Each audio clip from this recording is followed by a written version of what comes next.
जी नाज़रीन, हिन वक्त असी लांडी में मौजूद आहियूं जिते पाकिस्तान बेसिक ऑर्गेनाइजेशन पारां गडा प्रेस क्लब के नई मुंतखब बॉडी के हलफ बरदारी तकरीब जो एक प्रोग्राम मुनक़द किया है।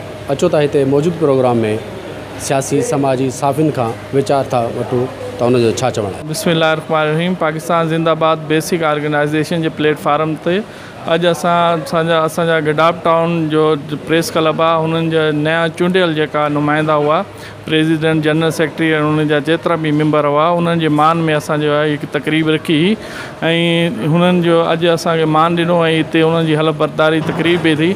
असां हीअ सम्झूं था त जेतिरा भी समाजी ऐं सोशल वर्कर आहिनि शख़्सियतूं आहिनि उन्हनि खे घुरे त उहो पंहिंजे सहाफ़ियनि खे जो सपोर्ट कनि ताकि वो बेहतरीन तरीक़े से अवामी मसाइल जो हैं वो अवाननि ताईं पहुँचाए सकन।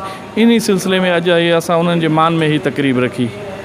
और सहाफ़ी बरादरी हमारी वो बरादरी है जो मज़लूम और गरीब आवाम की तकलीफ़ हुकाम बाला तक पहुँचाती है और इन इलाक़ों में इन सहाफ़ियों का आना, हमारे इलाका पसमानदा इसको देखना और हौसला बख्शना ये हमारे लिए एज़ाज़ की बात है और मशकूर है। मुबारकबाद भी पेश करता हूँ कि गडा भी पसमानदा इलाके है और वहाँ से ऐसे जवान साथी मुंतखब हुए तो उम्मीद करता हूँ कि इस इलाक़ों में जहाँ कोई गलत काम होंगे ये इनकी निशानदही करेंगे और इनकी निशानदही से तरक्याती काम भी होंगे, समाजी काम भी होंगे, तालीमी मसाइल भी हल होंगे, सेहत के मसाइल भी इंशाअल्लाह हल होंगे। मेहरबानी। अज जेका तकरीब थी आहे हिते PZB जे प्लेटफॉर्म ते ऐं जेको गडाप टाउन जे साफ़िन जो हिकिड़ो हलफ बरदारी जो प्रोग्राम हुयो।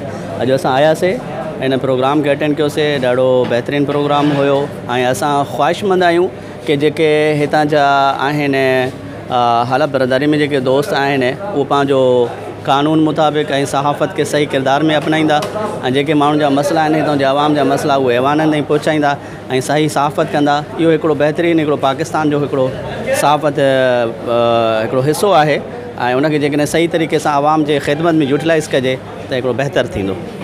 अच्छा हुआ है और मैं पूरी उम्मीद हूँ कि इस तरह के इवेंट और इस तरह के प्रोग्रामात होते रहेंगे और होने भी चाहिए। ये आज के जो प्रोग्राम हुआ जैसे सहाफ़त के हवाले से गडाप के साथियों ने जो हर बरदारी की तकरीब ली तो मैं उम्मीद करता हूँ कि इस पर ये अपने मनसब पर और अपने अहदे पर ये इंशाअल्लाह कायम व दायम रहेंगे।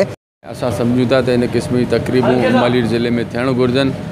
गडा प्रेस क्लब जे समूरनि उहिदेदारनि खे जंहिं अॼु हलफ़ कयो उन्हनि खे असां मुबारकबाद पेश कयूं था। उमेद कयूं था त उहो ग़रीब माण्हुनि जा जेके मसइला आहिनि उन्हनि खे उजागर कंदा ऐं आवाम जी ख़िदमत कंदा। अॼु साईं असां गडा प्रेस क्लब जे दोस्तनि खे उहिदेदारनि खे जेके नवां चूंडिजी आया आहिनि उन्हनि खे असां अॼाणो ॾिनो होसीं। उनजो मक़सदु इहो हो त गडा प्रेस क्लब जे दोस्तनि जेको हमेशह हक़ीक़ी सहाफ़त जो किरदारु अदा कयो आहे। हुननि अवामी मसाइलनि खे उजागर कयो आहे बल्कि उन्हनि इहो न सोचियो आहे त असांजी गडा बि प्रेस क्लब आहे। हुननि मलीर जे हर हिस्से में वञी करे ऐं मलीर जे अवाम जा ॾुख सुर ॿुधा आहिनि ऐं उन्हनि खे हाईलाइट कयो आहे।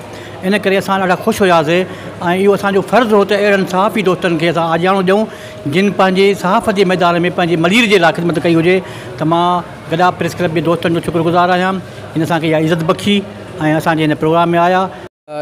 अॼु गडा प्रेस क्लब जे पारां जेका हलफ बरादरी जी जेका तकरीब थी हुई जंहिंमें वॾी तादाद में साफ़िन सियासी समाजी अदीबनि जेका शिरकत कई। आयल प्रोग्राम में असां महिमाननि खां ॻाल्हि ॿोल कई, अवां बि ॿुधी। कैमरामैन टीम सां गॾु बाग़ी सागर पवार, सोच TV, कराची।